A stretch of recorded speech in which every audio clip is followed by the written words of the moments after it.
You just started with arpeggios? You want to know more about them and how they are used? Then check out this new Arpeggio series, where we will start from the very beginning and move on to advanced arpeggio use. No matter what style of music you play, knowing arpeggios is an essential part of being a good guitar player. So let's start learning all there is to know about them. Join me in my new Arpeggio workshop series. Hello everybody and welcome to my new workshop series. This course is designed to guide you through everything you need to know about arpeggios. Arpeggios are a wide topic and we will go very slowly.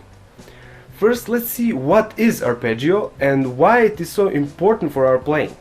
Well, you can think of an arpeggio as a balanced way of using both chords and melodies.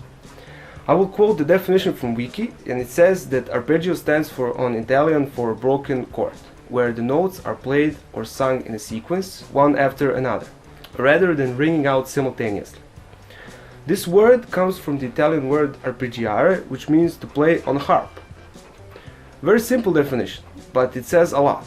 And don't worry if this definition doesn't make sense to you now.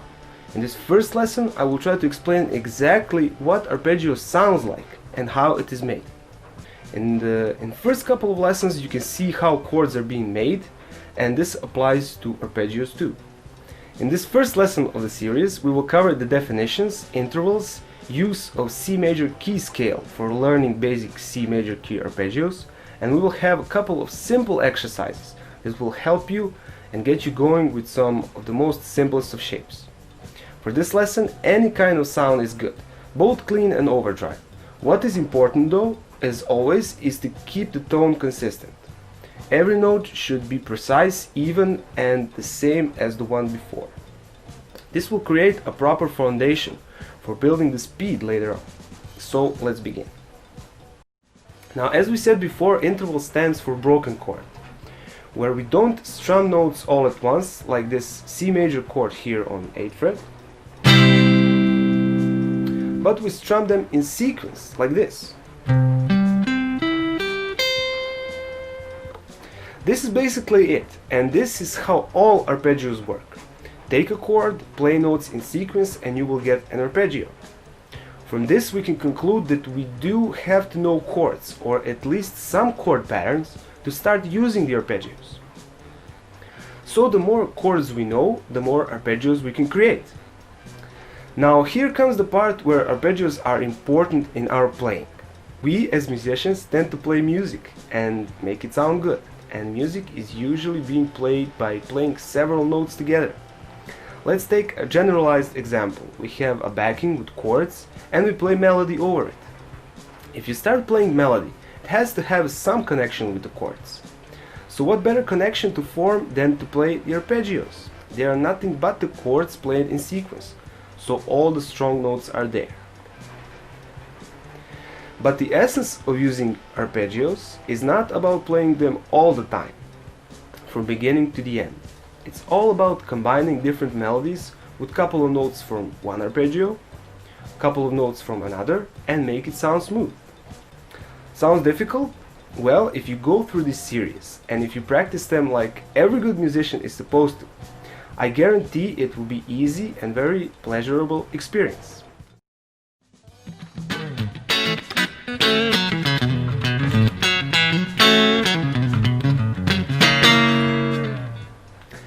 As with chords, we should start by checking out what kind of arpeggios exist and how they are formed. There are as many kinds of arpeggios as there are chords, and they usually have the same name as the chord.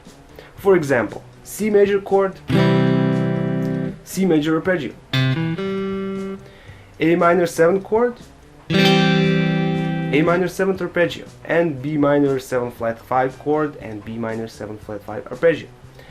So what we should do first is create 3 simple triads on the neck: major, minor, and diminished, or minor flat 5. We will use C major scale, and you can check out the C major pattern below the video. C major arpeggio can be played on various positions, but we will start here on the 8th fret low E string. C note as root, E as major third, and G as perfect fifth. Next pattern is diminished, and we will use B diminished chord. This is the 7th chord in the key of C major, and it is just behind C major chord. So we have root B, we have D as minor third on the A string, and we have the F note as the flatted fifth.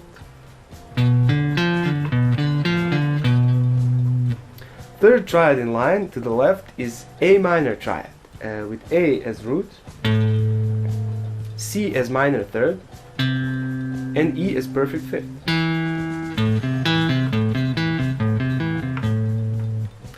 These 3 triads will always appear within the key in this configuration on various places on the neck, and we will gradually cover all of them. For now, let's learn them well before we continue to the next video.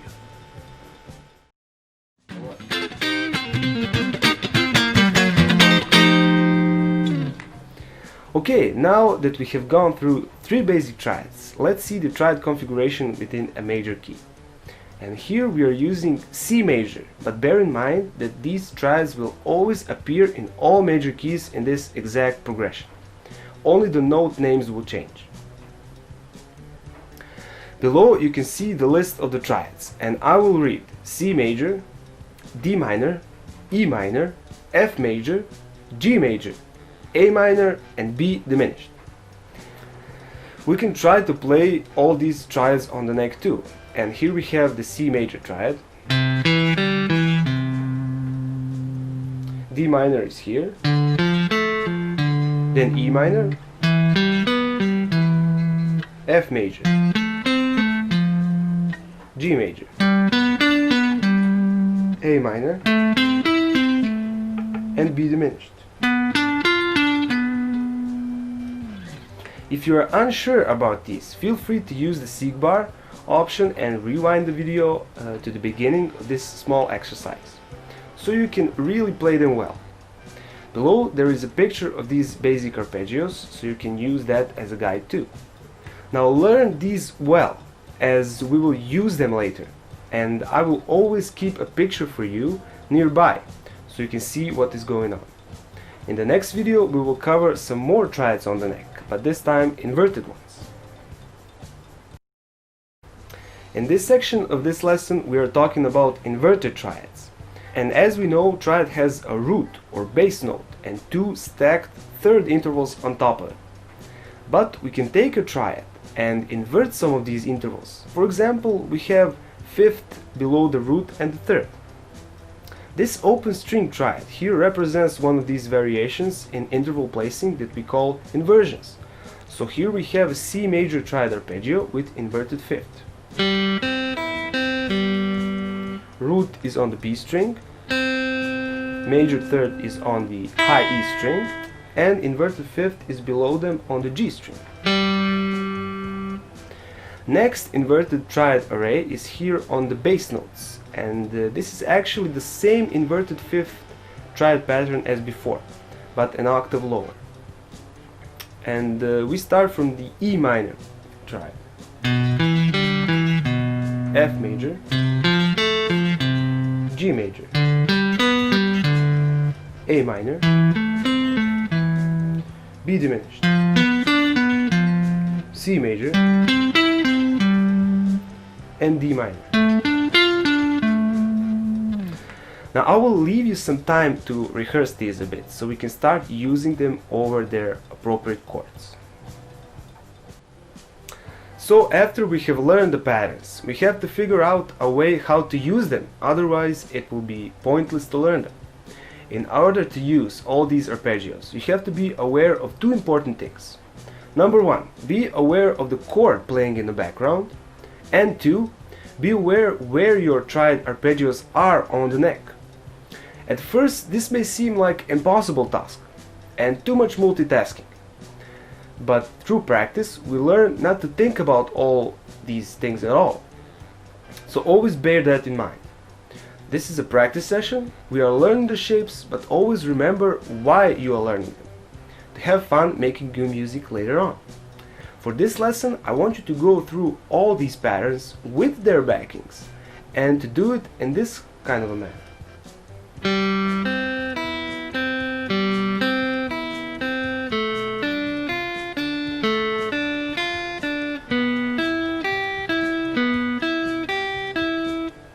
Or another example with those inverted triads will sound like this.